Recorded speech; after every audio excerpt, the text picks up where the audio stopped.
దయచేసి అందరూ కూర్చోవలసిందిగా కోరుకుంటున్నాను. యేసు ప్రభు నామమున ఈ దినము ఈ యొక్క సోమవారం దిన పరిశుద్ధ వారంలో మొదటి దిన సంఘమును ప్రేమించి ఆలయ ప్రాణానికి వచ్చిన ప్రతి ఒక్కరికి శుభములు తెలియజేసుకుంటూ దేవుడు ఈ దినము ఈ యొక్క వారం ఈ యొక్క సంవత్సరం అంతా కూడా ఉండి నడిపించాలని కోరుకుంటున్నాను. గత 6 వారాలుగా శుక్రవారాలు శ్రమల దినాల ఆ యొక్క ధ్యానాలు మనం చేస్తూ వచ్చాము. ఈ దినము మన క్రైస్తవ జనాంగం దీని పరిశుద్ధ వారం అని చెప్పుకున్నటువంటి వారం. నిన్నటి దినం కనుక గమనించినట్లయితే ఆ యొక్క మంటల ఆదివార దినమున ఏ విధముగా యేసు ప్రభువు వారు తాను మెస్సయ్యగా తనను తాను ప్రకటించుకుంటూ ఆ యొక్క యెరూషలేము సమీపిస్తాడు, యెరూషలేము ఆలయంలో ప్రవేశిస్తాడు. ఆ తర్వాత యెరూషలేము ఆలయంలో కనబడిన అవకతవకలను బట్టి ఆయన ఏ విధంగా ప్రవక్తగా పరిచర్య చేస్తూ వారిని ఖండిస్తూ తీర్పు తీరుస్తూ మాట్లాడతాడు. నేను ఆ మంటల ఆదివారంలో చూశాను. మార్కు సువార్తలో అదే ఘటనలో ఆ పక్క దినము అన్నట్లుగా చెప్పబడి ఉంటుంది. ఆ పక్క దినము వెళ్ళినప్పుడు దానిలో ఆయనకు ఒక అంజూరపు చెట్టు కనపడుతుంది. ఆ యొక్క అంజూరపు చెట్టు నుంచి కొన్ని పండ్లు తీసుకోవాలని యేసు ప్రభు వారు ఆశపడతారు. ఆశపడినప్పుడు దాంట్లో పండ్లు లేకపోవడం ద్వారా అది పచ్చగా ఆకులతో కనిపిస్తుంది, కానీ లోపల చూస్తే పండ్లు ఉండదు. కాబట్టి ఆయన దాని మీద తీర్పు తీసుకున్నట్టుగా మనకు కనిపిస్తాం. మనం కనుక పరిశుద్ధ గ్రంథంలో మనం చూసినట్లయితే అంజూరపు చెట్టు ఇశ్రాయేలీ జనాంగానికి నిదర్శనం, సాదృశ్యం. కాబట్టి ఆయన ఎప్పుడైతే అంజూరపు చెట్టును చూసి ఆ అంజూరపు చెట్టు కళకళలాడుతున్నట్టు పైకి కనిపిస్తున్నప్పటికీ లోపల ఫలించకుండా ఉన్నాడు దాన్ని మాట్లాడుతున్న సమయంలో ఆ ఫలించని చెట్టు అంజూరపు చెట్టు లోపల ఏదైతే పవిత్రత లేకుండా అపరిశుద్ధముగా ఉన్న ఆలయానికి ఇశ్రాయేలు జనాంగానికి నిదర్శనముగా కనపడుతున్నది అన్నది ఆయన వ్యాఖ్య. కాబట్టి మనం ఇద్దరు అర్థం చేసుకోవాల్సింది, ధ్యానించవలసింది, ఈ 6 వారాలు మన జీవితాలలో వచ్చే శ్రమలకు మనం ఏ విధముగా ఓర్చుకోవాలి, ప్రభువు మనకు ఏ విధంగా ఆదరణ కలుగ చేసిపోయాడు అని మనం యొక్క 6 రోజులు మనము 6 వారములను చూసాము. కానీ యొక్క పరిశుద్ధ వారంలో కనుక గమనించినట్లయితే ప్రభు తాను సమర్పించుకోవడానికి ఆ యెరూషలేము వైపున లూకాసు వార్తలో కనుక చూస్తే హిస్ ఫేస్ టువర్డ్స్ జెరూసలేం అన్నాడు. అంటే ఆయన ఒక నిర్ణయాన్ని తీసుకున్నాడు. ఆ నిర్ణయాన్ని వెంబడిస్తూ ఆయన ఆ యొక్క యెరూషలేము పట్టణంలోకి వెళ్తూ ఉన్నాడు. ఆయన తనను చంపబోతారు అని తెలుసు. కాబట్టి తన ప్రాణాన్ని, తన ఆత్మను దేవునిగా అప్పగించుకుంటూ వెళ్తూ ఉన్న సమయంలో ఆఖరుగా ఆయన అందించేటువంటి సందేశాలు అన్నమాట ఈ 4 రోజులు. ఈ 4 రోజులు ఆయన మొట్టమొదటిగా ఇశ్రాయేలు జనాంగాన్ని వారి ఆలయ పరిస్థితుల్ని ఖండిస్తాడు.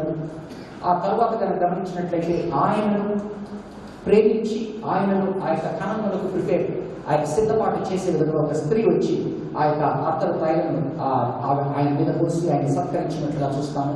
ఆ తర్వాత ఆయన 2వ రాకడ గురించి కొన్ని మాటలు మాట్లాడుతూ సిద్ధపాటు కలిగి ఉండండి అని చెప్తాడు. ఆఖరుగా ఆ యొక్క మాండే థర్స్డే అంటాం మనము. ఆ యొక్క దినమున ఆ యొక్క గురువారం దినమున ఆయన యొక్క ప్రభు వల్ల ఆఖరిసారి వాళ్ళతో పాల్గొంటూ ఆ యొక్క బల్లలో వారికి కొన్ని సూచనలను దయచేస్తాడు. ఇది పరిశుద్ధ వారం జరగబోయేటువంటి విషయాలు. కాబట్టి మొట్టమొదటిగా ఈ సోమవారం మనం చూస్తున్నది, ధ్యానించబోయేది శపింపబడిన అంజూరపు చెట్టు. ఈ శపింపబడిన అంజూరపు చెట్టు ఆ యొక్క శపింపబడిన ఆయన అవకాశాలు ఇచ్చి దానిని వాడుకోక దిగజార్చుకున్న ఇశ్రాయేలు జనాంగం మీద ఆయన ఖండనగా తీర్పుగా మాట్లాడుతున్నది. కాబట్టి దీన్ని మనం ఎంత ప్రేమగా మాట్లాడాలనుకున్నా, ఎంత ఆప్యాయంగా మాట్లాడాలనుకున్నా, ఆ యొక్క ఇశ్రాయేలు జనాంగము ఎన్నో రోజులుగా ఆయన మాట్లాడుతున్న తర్వాత దేవుడు వారికి ఇచ్చిన అవకాశాన్ని వారు కోల్పోయి ఆఖరుగా వారు ఉన్న స్థితిని మాట్లాడుతున్న పరిస్థితి. కాబట్టి ఇది ఖండన వాక్యం, తీర్పు వాక్యం కనుక అది మనకు ఉద్దేశించి ఎంతవరకు ఉన్నది అని మనం చూసుకొని జాగ్రత్త పడ్డమే కానీ ఆ వాక్యాన్ని అక్కడి నుంచి అయితే మనం తీసివేయలేదు.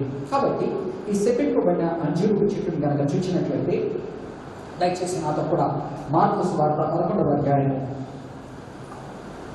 20వ వచనం చదువుతాను.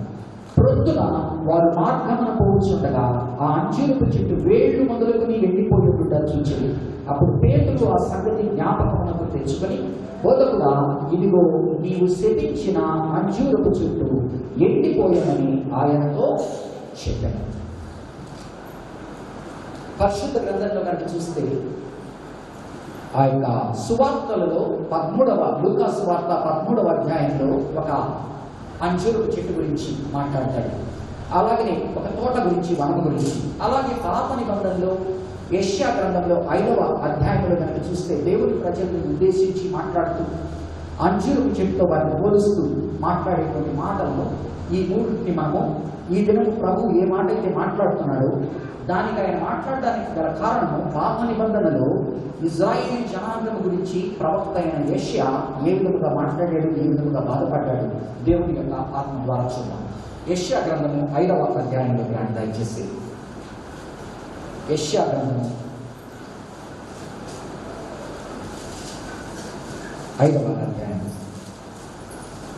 572వ పేజీ, 571వ పేజీ. యెషయా గ్రంథము 5వ అధ్యాయం. నా ప్రియుని గురించి పాడెదను వినుడి, అతని ద్రాక్ష తోటను బట్టి నాకు ఇష్టడైన వారి గురించి పాడెదను వినుడి. సత్తువ భూమి గల కొండ మీద నా ప్రియులకు ఒక ద్రాక్ష తోట ఉండెను. ఆయన దానిని బాగుగా త్రొవ్వి రాళ్లను ఏరి అందులో శ్రేష్టమైన ద్రాక్ష తీగలను నాటించను. దాని మధ్యన బురుజు ఒకటి వేయించి ద్రాక్ష తొట్టిని తొలిపించను. ద్రాక్ష పండు ఫలింపవలెనని ఎదురు చూచుచుండెను గాని అది కారు ద్రాక్షలు కాచెను.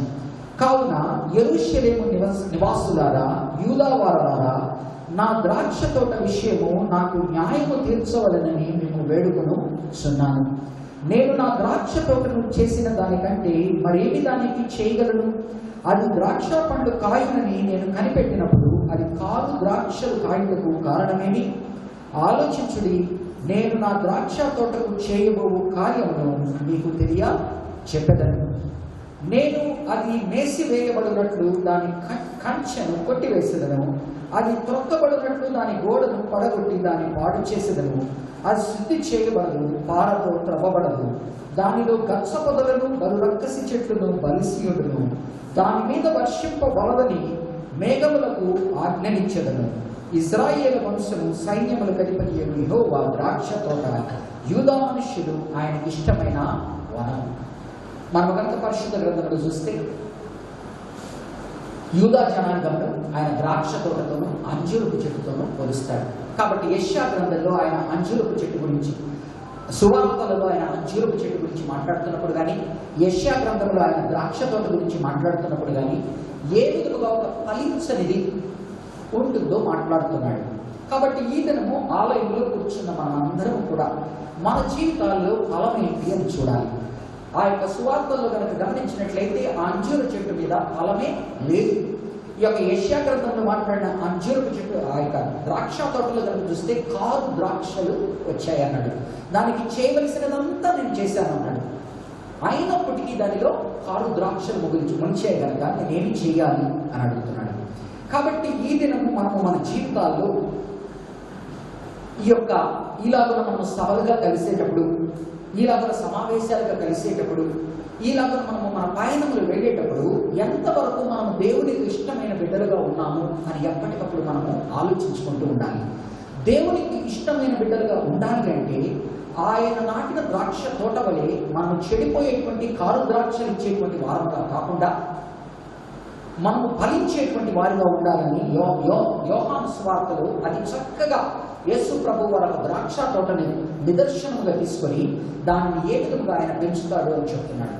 కాబట్టి ఈ దినము ఎంతో కాలముగా క్రీస్తుని నమ్ముకున్న మనము ఈ యొక్క ప్యాషన్ వీక్ అని, ఈ యొక్క శ్రమల వారం అని, ప్యాషన్ వీక్ అని, గుడ్ ఫ్రైడే రోజు అని, ఈస్టర్ రోజు, ఈ యొక్క అప్స్ అండ్ డౌన్స్ చూసేటువంటి మనము మన జీవితాలలో మార్పు ఉంటూ ఉన్నదా, లేకపోతే మార్పు లేకుండా అదే పాత మార్గంలో మనం నడుస్తున్నామా అన్నది పరీక్షించుకోమని దేవుడు మరొకసారి మనతో మాట్లాడుతూ ఉన్నాడు. మన జీవితంలో కనుక ఒకవేళ ద్రాక్ష కారు అయిపోతే, కారు ద్రాక్ష అంటే ఏంటి ఆలోచించండి. నేను దీని కొరకు ఏమి చేయగలను ఇంకా అంటున్నాడు. అలాగే నేను ఈరోజు ప్రతి తల్లి తండ్రి కనుక గమనిస్తే వాళ్ళ బిడ్డల కొరకు చేయవలసినదంతా చేస్తారు. చేసిన తర్వాత ఆ బిడ్డలు వారు కోరుకున్నట్టుగా ఉండనప్పుడు వారు కారు ద్రాక్షలుగా వారికి కనిపిస్తారు. కాబట్టి ఈ దినము ఎంతో ఆప్యాయతతో అనురాగంతో కుదుర్చుకున్న పెళ్లి కానివ్వండి, ప్రేమించి చేసుకున్న పెళ్లి కానివ్వండి, కొంతకాలం పోయిన తరువాత దానిలో ఉన్న షీన్, దానిలో ఉన్న ఆ యొక్క గ్లోరీ తగ్గిపోతూ కారు ద్రాక్షలు అయిపోతుంది వాళ్ళ మధ్యన రిలేషన్. అలాగే తండ్రి బిడ్డల మధ్యన కానీ, భార్యాభర్తల మధ్యన కానీ, కుటుంబంలో కానీ, సంఘంలో కానీ గమనించినట్లయితే మన యొక్క ఆ ఉత్తేజము, ఆ యొక్క ఉజ్జీవము నీరసించిపోవడమే కాకుండా అది కుళ్ళిపోయేటువంటి పరిస్థితి కూడా మనకు ఆసన్నమవుతుంది. కాబట్టి ఏ ద్రాక్ష రసమునైతే వారి యొక్క విందులలో దాన్ని ఆహ్లాదం కొరకు తీసుకునేవారో, అది పులిసిన ద్రాక్ష రసము మత్తు నుంచి వారిని చెడిపేది కాదు కానీ అది తక్కువ ఫెర్మెంటేషన్తో ఉండి వారికి ఆహ్లాదం ఇచ్చేది. కానీ ఎప్పుడైతే ఆ ద్రాక్ష పులిసిపోతుందో, కుళ్ళిపోతుందో, దానిలో నుంచి ఒక చెడ్డ వాసన వస్తుంది. దాన్ని తాగడానికి ఇష్టపడతారు, దాన్ని తాగడానికి ఇష్టపడిన తర్వాత దాని నుంచి వచ్చేది చెడు మాత్రమే వస్తుంది. కాబట్టి ఈ దినము ఒక తల్లిగా కానీ, తండ్రిగా కానీ ఇక్కడ కూర్చున్న ప్రతి ఒక్క బిడ్డలు ఆలోచించవలసింది. ఈ యొక్క యెషయా గ్రంథంలో ఆయన అంటున్నాడు, నేను ఏమి చేయగలను, చేయవలసినదంతా చేశాను, ఆ తరువాత కూడా నా పిల్లలు ఈ విధముగా ఉంటే నేను వాటిని ఏమి చేయాలి అంటున్నాడు. కాబట్టి ఇక్కడ కూర్చున్న ప్రతి ఒక్క యవనస్తురాలు ఒక్కసారి మీ హృదయాలను పరచి చూసుకొని, మీ తల్లిదండ్రులు మీకు ఏదైతే ప్రేమించి ఇచ్చిన వాటిని మీరు ఏ విధముగా వాడుకుంటున్నారు. అలాగనే భార్యాభర్తల సంబంధ బాంధవ్యాల విషయాల్లో ఎందువలన ఆ సంబంధ బాంధవ్యాలు అంత త్వరగా పెళ్లి రోజున కనుక గమనిస్తే ఆ కానా వివాహంలో ప్రభు చేసిన గొప్ప కార్యాన్ని గురించి ప్రతి వివాహంలో మాట్లాడబడుతుంది. మనం దాన్ని స్వీకరిస్తాము. ఎప్పుడైతే మనం యేసును మన జీవితాల్లో స్వీకరిస్తామో అప్పుడు మన జీవితాలు చాలా బాగుంటాయని ఆ యొక్క యోహాను సువార్త నుంచి, ఆదికాండం నుంచి, ఆ యొక్క ఎఫెసీయులకు రాసిన పత్రిక నుంచి చదివి ఆ తర్వాత మరచిపోయి ఈరోజు ఎన్నో కుటుంబాలు కనుక చూస్తే ఆ మొట్టమొదటి ప్రేమ లేకుండా చల్లారిపోయిన పరిస్థితుల్లో ఉంటూ ఉన్నాను. అలాగనే వృద్ధులైన తల్లిదండ్రులు కనుక పిల్లలు చూసుకునేటువంటి దీనిలో కనుక గమనించినట్లయితే ఎంతో మంది పిల్లలు ఈ దినము తల్లిదండ్రులు చూసుకోలేని పరిస్థితుల్లో బదనాయంగా, భారముగా భవించేటువంటి స్థితిలో ఉన్నాము మనం. దీనికి అంతటికీ గల కారణము ఏంటి అని కనుక గమనించినట్లయితే మనము చిన్నగా అది ఆచారపరమైపోతుంది. ఏదైనా కూడా పెళ్లి తీసుకోండి, లేకపోతే తల్లిదండ్రులకు బిడ్డలకు మధ్య సంబంధ బాంధవ్యాలు కానీ ఆచారపరము అయిపోతుంది. మనము మన గ్రూప్లో ఒక గుడ్ ఫ్రైడే పాట పెట్టారు. ఒకరు పెట్టినప్పుడు ఆ యొక్క ప్యాషన్ ఆఫ్ ద క్రైస్ట్ మూవీలో నుంచి కొన్ని ఆ యొక్క వివిడ్గా ఏ విధంగా ఆయన సిలువ వేయబడినప్పుడు ఆ యొక్క కొరడాతో కొట్టినప్పుడు ఆ యొక్క కండనది పట్టుకొని కంప్లీట్గా రేపేస్తుంది అన్నమాట. ఈ రోజు మనం చాలాసార్లు శుక్రవారాన్ని తలుచుకునేటప్పుడు కానీ, మనము ఇప్పుడు ఈ 6 వారాలు శ్రమ ధ్యానం చేసినప్పుడు, శ్రమ దినముల గురించి ధ్యానం చేసినప్పుడు కానీ, మనం కలుసుకునేటప్పుడు కానీ మనం చాలాసార్లు సిలువలో ఆయన మన కొరకు ఏదైతే బాధపడ్డాడో దాన్ని ఎప్పుడో మర్చిపోయాము. ఇది సభలు, సమావేశాలు మాత్రమే. మనకి ఏ విధముగా మనల్ని మనం హెచ్చించుకోవాలా, ఏ విధంగా మనల్ని మనం కనపరుచుకోవాలా, ఏ విధంగా మనం ఆనందించాలా అని చూసుకోవడమే కానీ నిజముగా ఆ రోజు ఆయన సిలువలో ఏ శ్రమ అయితే పడ్డాడో ఆ శ్రమను తలుచుకునే స్థితిలో మనలో ఎవ్వరము లేము. ఎందుకంటే ఆచారపరంగా, ఆనవాయితీగా అయిపోయినప్పుడు మనము చిన్నగా చల్లారి పోతాము. కాబట్టి ఆనాటి యూదులు కానీ, ఆనాటి ఆ యొక్క ఆలయంలో పనిచేసేటువంటి వారు కానీ నా ఆలయంలోకి వెళ్ళి వారికి కొరటాలు తీసుకొని నా యొక్క ఇంటిని సర్వలోకములకు, సర్వజనులకు ఇది ప్రార్థనా మందిరముగా ఉన్న దానిని మీరు ఈ విధముగా చేస్తారా అని ఆయన తగ్గినప్పుడు ఆయన జీవిని, ఆయన యొక్క అతనిలో తపనను మనము మాటల రూపంలో ఆలోచిస్తామే కానీ అది మన జీవితాల్లో ప్రవర్తించాలని పోయేటప్పుడు దానికి వచ్చేటువంటి శ్రమల ద్వారా చిన్నపాటి శ్రమలకే మనం దర్శిపోతాము. కాబట్టి ఆయన ఆ దినమున అలాగ మాట్లాడాడంటే ఆయన దేని గుండా వెళ్తున్నాడో అర్థం చేసుకోండి. నా అభిమతం ఏంటంటే దీనిలో నుంచి ఈ దినం ఇక్కడ ఎంతమంది కూర్చున్నాం, ఎవరికైనా మనకు నిజముగా క్రీస్తు శిలువ మీద కనపడుతున్నాడా? లేకపోతే మన ఒంటి మీద ఉన్నవి మన గురించి ఆలోచించుకోవడము, మనం ఏ విధంగా బయలుపరచుకోవడం అన్నదే కానీ ఈరోజు ఎవరికైనా మన జీవితాల్లో శిలువ మీద ఆయన పడే శ్రమలు మనకు గుర్తొస్తున్నాయా? మన శ్రమల గురించి మనం ఆలోచించుకోవడంతోనే సరిపోతుంది. మన కుటుంబంలో ఉన్న శ్రమలు, మనకున్న వీటి గురించి ఆలోచించుకోవడమే సరిపోతుంది. కానీ ఆనాడు ఎందుకు మాట్లాడుతున్నానంటే మనం ఆ పాట చూసినప్పుడు క్రీస్తు ఇంత శ్రమ పడ్డాడా? బోధిస్తా ఉన్నాను, 6 వారాల నుంచి బోధిస్తా ఉన్నాను, మనం అందరం కూర్చుంటున్నాము, పాడుతున్నాము. కొత్త కార్యక్రమాలు యాడ్ చేసుకోవడానికి ప్రయత్నిస్తాము, రకరకాలు చేస్తాము. వీటన్నింటిలో కూడా మనకు నిజంగా మన ఎదురుగా ఆ రోజు క్రీస్తు పడిన శ్రమ మన హృదయంలో లేదు కాక లేదు. కాబట్టి గుర్తు పెట్టుకోవాల్సినది ఏంటంటే, చిన్నగా మనము జారిపోతాము, సడలిపోతాము, చిన్నగా ఆచారపరమైన వారం అయిపోతాము, ఆనవాయితీల వారం అయిపోతాము. మనం శుక్రవారం తలుచుకుంటున్నాము, శుభ శుక్రవారం తలుచుకుంటున్నాము అనే ఆయన వేదంతుల గురించి మాట్లాడుతూనే ఉంటాము. కానీ మన మాటలలో, మన యాటిట్యూడ్లో, మనం నిలబడే తీరులో, అన్నిటిలో కూడా ఎప్పుడో మనం చేసుకున్నాం దూరం అయిపోయింది. కాబట్టి ఈ దినము మరలా మనకి ఏం గుర్తు చేస్తున్నాయంటే, ఆనాడు అవకాశాలు ఇచ్చి వారు వాడుకున్నప్పుడు ఆయన శపిస్తున్న తీరు. అదేవిధంగా ఈ రోజు మన శ్రమల గురించి ఆలోచించుకుంటూ మన ఇంట్లో ఉన్న ఆర్థిక పరిస్థితుల గురించి, మన ఇంట్లో ఉన్న కుటుంబ సమస్యల గురించి, మన ఇంట్లో ఉన్న వాటి గురించి, లేని సమస్యల్ని క్రియేట్ చేసుకుని వాటి గురించి ఆలోచించుకునే ప్రక్రియలో మనం ఏదో సిలువ ఆయన ఆ రోజు పడిన శ్రమలు మనం పడుతున్నాము అని మనం ఊహించేసుకుంటామే కానీ నిజముగా ఆయన శ్రమలు మనకు గుర్తులేవు, మనం ఆ శ్రమలకు అసలు వెళ్ళను లేదు. కాబట్టి ఎప్పటికప్పుడు ఆనాడు ప్రభువు లోపలికి వచ్చి ఆ కొరడాలు చూపించినప్పుడు ఎంతైతే వారికి కోపం ఇచ్చిందో, ఎంతైతే వారికి ఆ యొక్క ఆవేశం కలిగిందో, మనకు కూడా మరలా ఆ సిలువ దినాన్ని గుర్తు చేసుకుని మనం దానిలాగా లేమో అన్నప్పుడు మనకు నచ్చదు. కానీ గుర్తుపెట్టుకోవాల్సింది ఏంటంటే, ఆ రోజు ఆయన మరణ పునరుద్ధానాల ద్వారా మనకు చేకూరిన ఆశీర్వాదాలని ఈ రోజు మనం అనుభవించేటువంటి దీనిలో ఏ శ్రమ ద్వారా ద్రాక్ష రసం రావాలంటే, గానుగా నూనె రావాలంటే ఎంతో ప్రెషర్ ఉంటే బయటికి వస్తుంది. వాటి ద్వారా వచ్చిన శ్రమల గురించి మనం ఒక మాట వరుసకు మాట్లాడుకుంటామే కానీ మన యొక్క జీవితాల్లో కానీ, మన మాట తీరులో కానీ, మన సాక్ష్యంలో కానీ ఎన్నోసార్లు మనం మిస్ అయిపోతాము.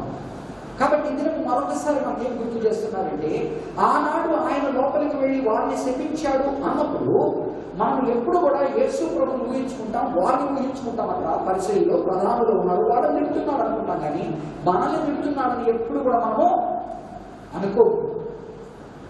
ఎప్పుడు కూడా అనుకోదు. కానీ మరొకసారి మనకేం గుర్తు చేస్తున్నాడంటే, ఈ రోజు నీ స్థితిలో నువ్వు ఏ స్థితిలో ఉన్నావు, ఆయన ఉన్న ఫలాన్ని మనకు వచ్చాడంటే మనము చేసే ప్రతి పని యందు ఆయన ఆనందిస్తాడా, లేకపోతే ఇది నీ కొరకు నువ్వు చేసుకుంటూ నా పేరును పెట్టుకుంటున్నావు అంటాడా అన్నది మనము ఆలోచించుకోవాలని మరొకసారి. ఎందుకంటే ఆ శపింపబడేటువంటి వారిలాగా మనం కాకూడదు అన్నది ఆయన ఇది. కాబట్టి ఆ దినము ప్రధానులు, ఆ యొక్క శాస్త్రులు, ఆ యొక్క పరిశీలు తప్పిపోయినప్పుడు వారిని మనము దూరం నుంచి చూసి మనము వారు కాదు అనుకుంటాము. కానీ ఎప్పుడు కూడా పరిశుద్ధ గ్రంథంలో నుంచి మనకు కావలసిన సారం తీసుకోవాలి అంటే యేసు ప్రభు స్థానంలో మనం ఊహించుకోవడం కాదు, శ్రమలు పడుతున్న వారి స్థానంలో మనం ఊహించుకోవడం కాదు. కానీ ఆయన ఎవరినైతే దూషిస్తున్నాడో వారి స్థానంలో ఒకసారి మనం ఉన్నామా లేదా అని మనల్ని మనం అక్కడ పెట్టుకొని ఆలోచించడం ప్రారంభిస్తే మన వేషధారణ మనకే తెలిసిపోతుంది.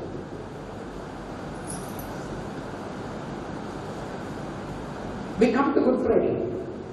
చాలా మంది ఉపవాసంతో వస్తారు, మనలో ఒక్కరోజు కూడా ఉపవాసం ఉండలేని పరిస్థితి. కానీ మనం ఎన్నో మాటలు మాట్లాడతాం గుడ్ ఫ్రైడే రోజు, ఎంతో మాట్లాడతాం, ఎంతో గంభీరమైన అట్మాస్ఫియర్ని క్రియేట్ చేస్తాం.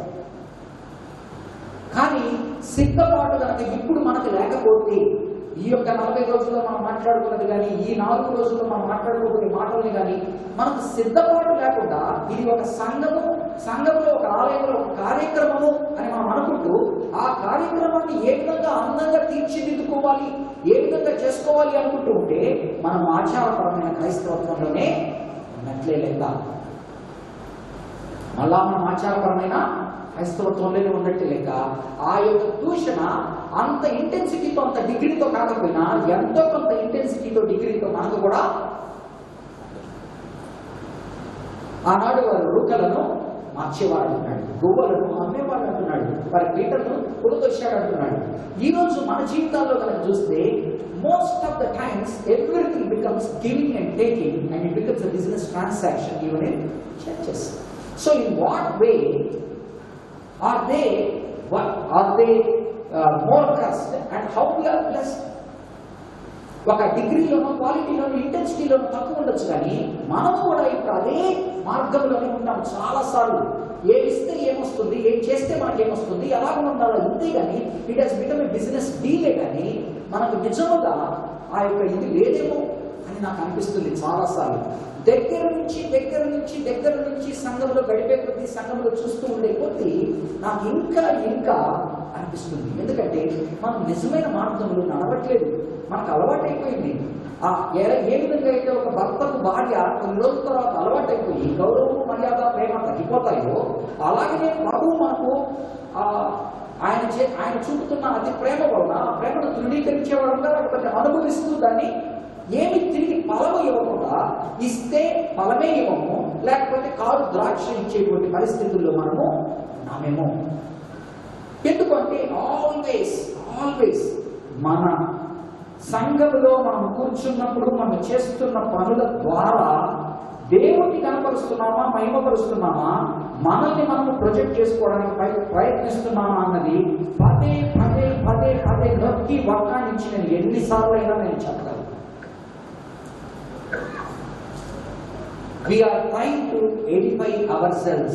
We are not trying to edify God. We are trying to use everything, whatever is at our disposal, to portray ourselves in the name of Christ, in the banner of Christ. But what we are doing is we are pleasing ourselves as we like. We are not pleasing God. We are not pleasing God. వారు ఎంతో ఆశీర్వదింపబడ్డ వాళ్ళు. ఆ రోజు ప్రధానులు కానీ, శాస్త్రులు కానీ, మీకన్నా మనకన్నా ఎంతో చదువుకున్న వాళ్ళు, ఎంతో తర్కించిన వాళ్ళు, వారు మనకన్నా ఈ రోజు వారికి నిలబడితే మనకన్నా ఎక్కువ వారికి ఘనత ఉన్నది. వారు ఎంతో ఆనాటి దీనిలో ఎంతో గౌరవం పొందినవారు.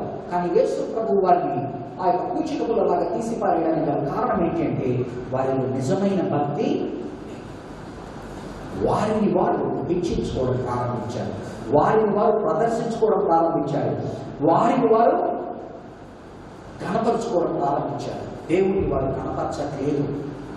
అలాగే ఈరోజు ఆయన ఈ మాటలు అంటున్నప్పుడు, నీవు యవనస్తుడమైనా కానీ, భార్య కానీ, భర్త కానీ, ఒక సంఘస్థుడు కానీ, ఒక పెద్ద కానీ, పాస్టర్ కానీ ఎవరైనా, are we pleasing God or we trying to please ourselves and saying that we are pleasing God and going. ఎన్ని రోజులు మనం వచ్చి కూర్చున్నా, ఎన్ని వారాలు వచ్చి కూర్చున్నా, ఏమి చేసినా కూడా ఆ సిలువ మనకు కనపడి, ఆ సిలువలో జరిగినది మనల్ని కనుక బాధ పెట్టని పరిస్థితుల్లో మనం ఇంకా అవహేళనగా నవ్వుకునేటువంటి వాళ్ళము, గేలిగా మాట్లాడుకునే వాళ్ళము, ఆ యొక్క లైట్ టాక్ అంటారు, ఇవి చేసుకునే స్థితిలో మనం ఉన్నామంటే ఆ గ్రావిటీ లేదు మనలో, ఆ లెవిటీలో మనం బ్రతుకుతూ ఉన్నాం. So many times I have observed this, and I am observing constantly in myself and others also. It makes me think and rethink about what sort of Christianity we are in. What are we doing? అసలు ఏం చేస్తున్నాము?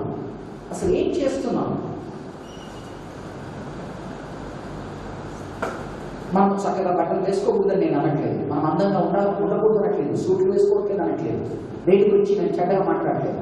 కానీ ఒక చావు ఇంటికి వెళ్ళేటప్పుడు నీట్గా గడ్డలు చేసుకొని మనం వెళ్తాం, ఆ వార్త తెలియగానే మనం పోతాం, అవునా కాదు? అలాగని శుభశుక్రవారమే, ఆయన చనిపోయాడు, లేచాడు, పునరుద్ధానుడయ్యాడు, గొప్ప వార్త. కానీ I'm not talking about whether we are shaving, whether we are wearing good clothes, but inside that we are preparing for something as a festival. We are preparing ourselves as a program. అందుకని సిద్ధపాటు, మనలో సిద్ధపాటు కన్నా కూడా వేరేది మనలో ఎక్కువ ఉండి దాన్ని ప్రోగ్రామ్గా చేసుకుంటున్నామేమో. నేను ఎవరిని ఉద్దేశించి మాట్లాడడం లేదు, నన్ను నేను ప్రశ్నించుకుంటున్నాను. సంఘంలో జరిగే వాటిని, బయట సంఘాల్లో జరిగే వాటిని కానీ అన్ని చూస్తూ, మన సంఘంలో కానీ అన్ని ఆలోచిస్తూ నాకు కలుగుతున్నది, మనము ఆ సిలువ తట్టు చూడటం లేదేమో అనిపిస్తా ఉంది. మనం ఎంతసేపటికి మనల్ని మనం చూసుకోవడంలో ఉబ్బి తగ్గిపోయిపోతూ, అలా చూసుకోవాలి అంటే తప్పు కనుక దేవుడిని ముందర అడ్డం పెట్టుకొని, బ్యానర్గా ఫ్లెక్సీగా పెట్టుకొని మనం చూసుకుంటున్నామేమో అనే తలంపు నాకు రిపీటెడ్గా వస్తా ఉంది. కాబట్టి ఆ శపింపబడినప్పుడు వారందరూ కూడా మనలాగే దేవుని యందు ఉన్నామని అనుకున్నారు లోపల. ఎవరు కూడా దేవుడు లేదని అనుకోలేదు. కాబట్టి వారిని ఆయన అంత గట్టిగా మాట్లాడినప్పుడు ఈ రోజు ఆయన మన స్థలంలోకి వచ్చాడు అనుకోండి, మన బలమును బట్టి కానీ కాలు ద్రాక్షలు ఇచ్చిన వారుగా కానీ మనము చేసుకునే రీతులను బట్టి కానీ ఆయన మన యందు ఆనందిస్తాడా అన్నది ఒకసారి అనుమానం. నాకైతే కంక్లూజన్ వచ్చేసింది, నా వరకు నేను సరిగ్గా లేను, దేవుడిని నేను సరిగ్గా ఆరాధించట్లేదు, దేవుడికి నేను ప్రియుడిగా లేను. ఎందుకంటే ఆ బాధ కానీ ఆ తాపత్రయం కానీ ఆ తపన కన్నా కూడా ఏదో కార్యక్రమం చేయాలన్నట్టు ఉరుకులు పరుగులు చేయడమే కానీ నేను చేసి నీరు చేసి జగన్నాటకంలో మనం పడిపోయి ఎక్కడ అసలు నిజంగా ఆయన మన నుంచి కోరుకుంటున్నాడో అది మర్చిపోతామా అన్న తలంపు నాకు విపరీతంగా వస్తా ఉంది. కాబట్టి whatever we are doing, question ourselves. ఆ రోజు ఆయన ప్రధానుల్ని శాస్త్రి అంటే నాకు నేనే గుర్తుకొస్తాను. ప్రధానులు అంటే ఎవరైతే నాయకత్వంలో ఉన్న వాళ్ళే గుర్తుకొస్తారు, ప్రధాన యాజకులు. మనమందరం కూడా ఆయన ఆ రోజు త్వరగా ఎత్తుకొని జులిపించినట్టు మనల్ని ఎంత జులిపించాడంటే మనం ఎవ్వరూ ఉండలేము. ఒక 2 కాసులు వేసేటువంటి ముసలావిడ, ఒక అక్కడ నిలబడి ఒక 4-5 ఆడవాళ్ళు ప్రార్థన చేసుకునేవాళ్ళు, ఆయన ప్రేమించిన వాళ్ళు ఒక 4-5 మిగులుతారేమో. కానీ ప్రభు కృపామయుడు కనుక లూకాసు వార్త 13వ అధ్యాయంలో గొప్ప మాటలు మాట్లాడతాడు. మనము ఈరోజు ఫలించని చెట్లు కావచ్చు, కారు ద్రాక్షలు ఇచ్చిన వారమై ఉండొచ్చు, కానీ యేసు ప్రభు ఆనాడు వారికి తీర్పు తీర్చినప్పుడు వారు కనుక వెనక్కి వచ్చి ఆయనతో కనుక మాట్లాడి ఉంటే ఆయన ఏ విధంగా ప్రవర్తించేవాడు నాకైతే తెలియదు. కానీ మనకు ఆయన ప్రేమను బట్టి మనకు తెలిసింది ఏంటంటే ఆయన వారి హృదయంలోకి తీసుకునేవాడు ఎవరు వచ్చినా కూడా. అందుకని లూకాసు వార్త 13వ అధ్యాయంలో మనం చూసినట్లయితే లూకాసు వార్త 13వ అధ్యాయం 6వ వచనం చదువుతున్నాను. మరియు ఆయన వారితో ఈ ఉపమానమును చెప్పెను. ఒక మనుష్యుని ద్రాక్ష తోటలో అంజూరపు చెట్టు ఒకటి నాటబడి ఉండెను. అతడు దాని పండు వెదక వచ్చినప్పుడు ఏమీ దొరకలేదు. కనుక అతడు, ఇదిగో 3 ఏళ్ల నుండి నేను ఈ అంజూరపు చెట్టున పండ్లు వెదక వచ్చుచున్నాను గాని ఏమీ దొరకలేదు.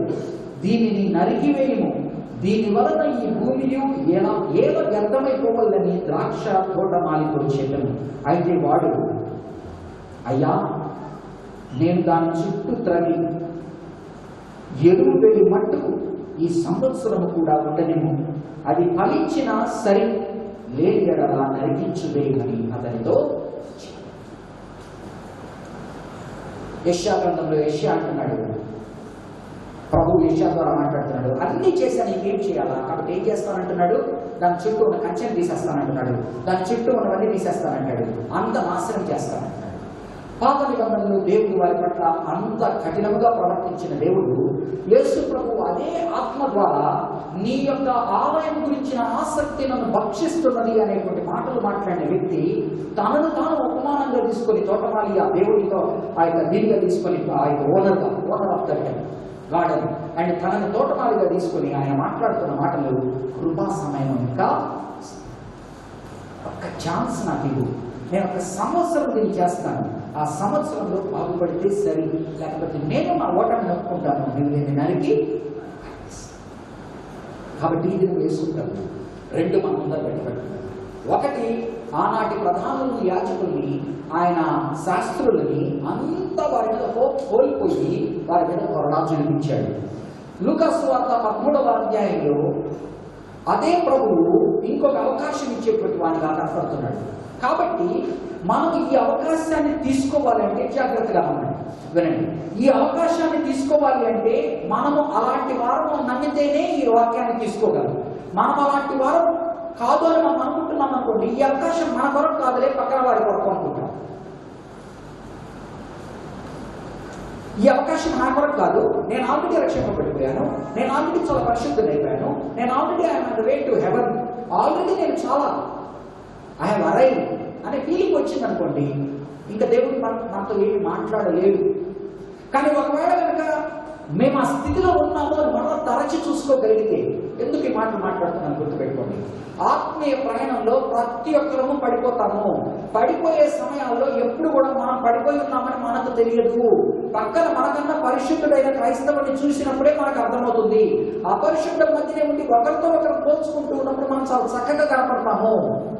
మనకన్నా పరిశుద్ధంగా జీవించేవారు, మనకన్నా చక్కగా ఉండేవారు, మనకన్నా చక్కగా మాట్లాడేవారు, మనకన్నా ప్రభుత్వం నలుగుతున్న వారిని చూసినప్పుడు నా విశ్వాసం ఏంటి, నేను ఎందుకు ఈ స్థితిలో ఉన్నాను అర్థమవుతుంది.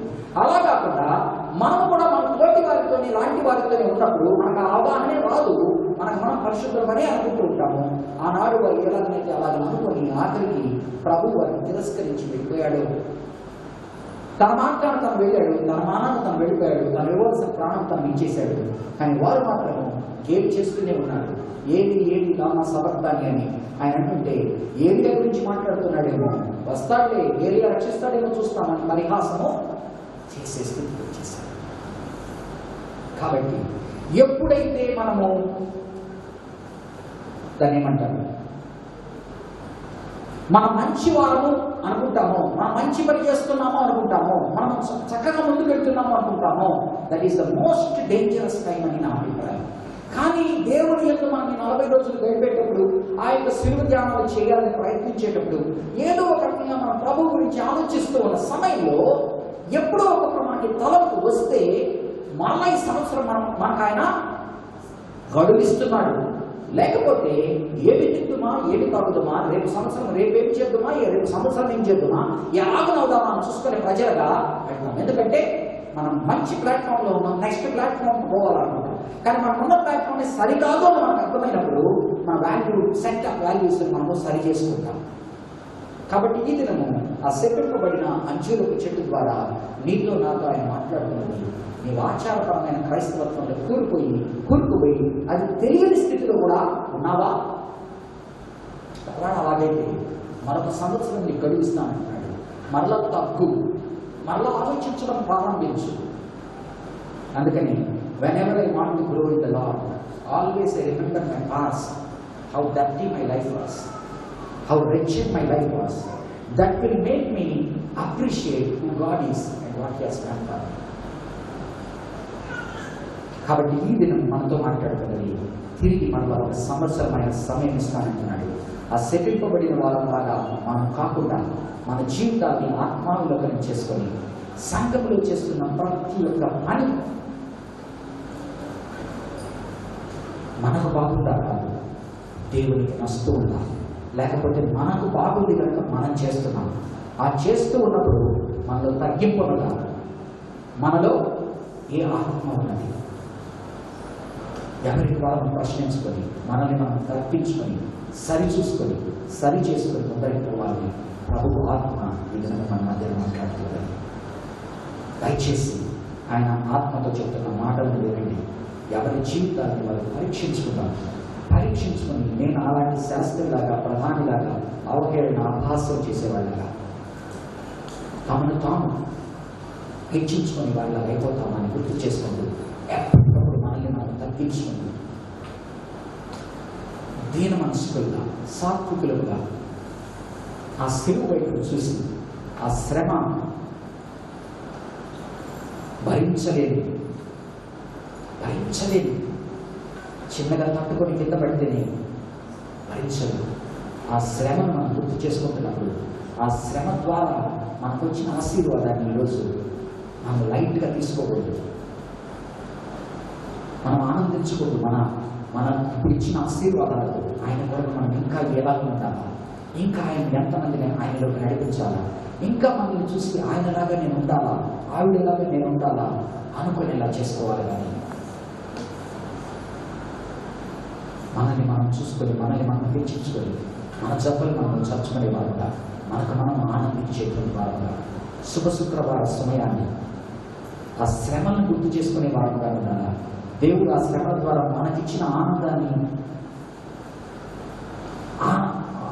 ఆస్వాదించే వాళ్ళుగా ఉండాలి. కానీ దాన్ని పైకి ప్రదర్శించి మన ప్రవర్తన ద్వారా ఉండేటువంటి వారుగా ఉండకూడదు. మన ప్రవర్తన మంచిది కాదు, అది దేవునికి ఇష్టమైనది కాదు. మనం దేవునికి ఇష్టమైన పనులు చేయడం లేదు, మనకి ఇష్టమైన పనులు మనం చేసుకొని అది దేవునికి ఇష్టము అని చెప్తున్నాం. కాబట్టి దేవునికి ఇష్టమైన పనులు ఏంటో ప్రార్థనలు మోకాళ్ళు ఇది ఒక కార్యక్రమం లాగా, ఒక సంఘ కార్యక్రమం అని కాక ఆయన రక్తం దారిపోసిన కొన్న బిడ్డగా నేను ఆయనకి తిరిగి ఏమి ఇవ్వలేక దీనునిగా పాపిగా ఆయన ముందర చూస్తానన్నప్పుడు మనం కూర్చొని విధానం, మనం ఆలోచించే విధానం, మనల్ని మనం ప్రదర్శించుకునే విధానం మారిపోతుంది. ఏదైనా అలాగే మనల్ని మారాలని కోరుకుంటూ మరొకసారి శపింపబడిన అంజూరపు చెట్టు ద్వారా అలాగే శపింపబడిన అంజూరపు చెట్టుగా మనం కాకూడదని, ఆ యొక్క కారు ద్రాక్షలు ఇచ్చేటువంటి ద్రాక్ష తోటగా మనం కాకూడదని, ఇక్కడ ఉన్న ఏ యవనస్తుడు కానీ, భార్య కానీ, భర్త కానీ, ఏ వృద్ధుడు కానీ అందరూ కాకూడదని మరొకసారి మనతో వినియోగించుకుంటూ మనలో మారు మనస్సు పొందమంటున్నాడు. ఆయన లూకాసు వార్త 13వ అధ్యాయంలో అంటాడు, ఆ షీలోము గోపురము పడిపోయినప్పుడు వారికన్నా మీరు ఏమన్నా మంచివారు అనుకుంటున్నారా? ఆ రోజు పిలాతు ఆ యొక్క రక్తంతో ఆ యొక్క బలిని తడిపిన వారు చనిపోయినప్పుడు, వారిని చంపినప్పుడు వారికన్నా మేలైన వారిని మీరు అనుకుంటున్నారా?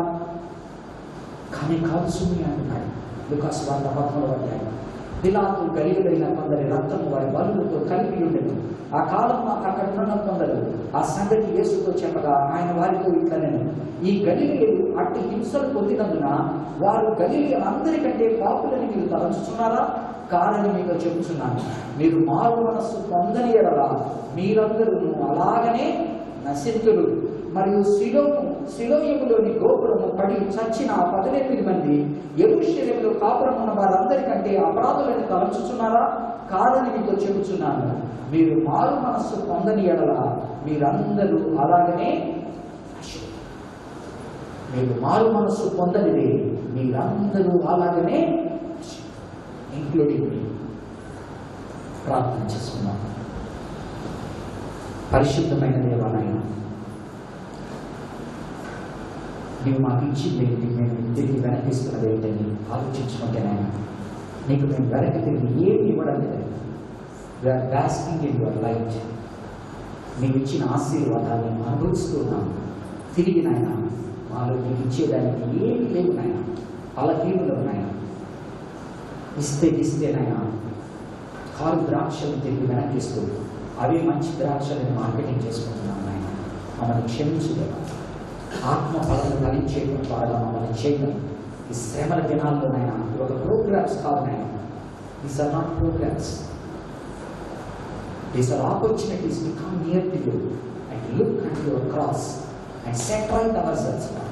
These are not programmes, but these are opportunities, అవకాశాలు. కాబట్టి అవకాశాన్ని సద్వినియోగపరచుకోగలిగినట్టుగా, మారు మనసు పొందినైనా మేము మారగలిగినట్టుగా, నిన్ను మెప్పింపగలిగినట్టుగా, నీ ఆశీర్వాదాలకు పాత్రలు కాగలిగినట్టుగా చేయండి.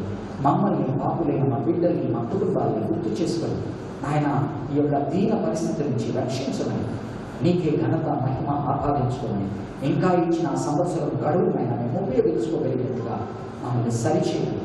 ఆయన నీకు ఫలమిచ్చేటువంటి వారుగా చేయండి.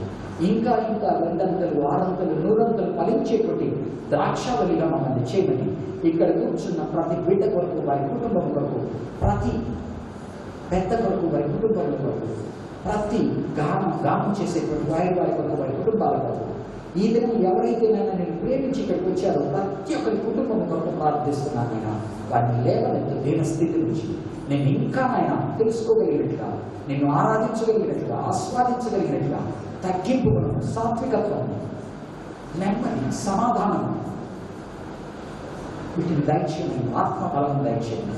వారి తరపున నన్ను కూడుకొని యేసునామమున వీటిని అడుగుతూ ఉండగా ఇస్తున్నామని నమ్ముతూ నీకే ఘనత మహిమ చెల్లించుకుంటూ యేసునామమున నీ పాదాలకు పెడుతున్నాను. ఆమేన్.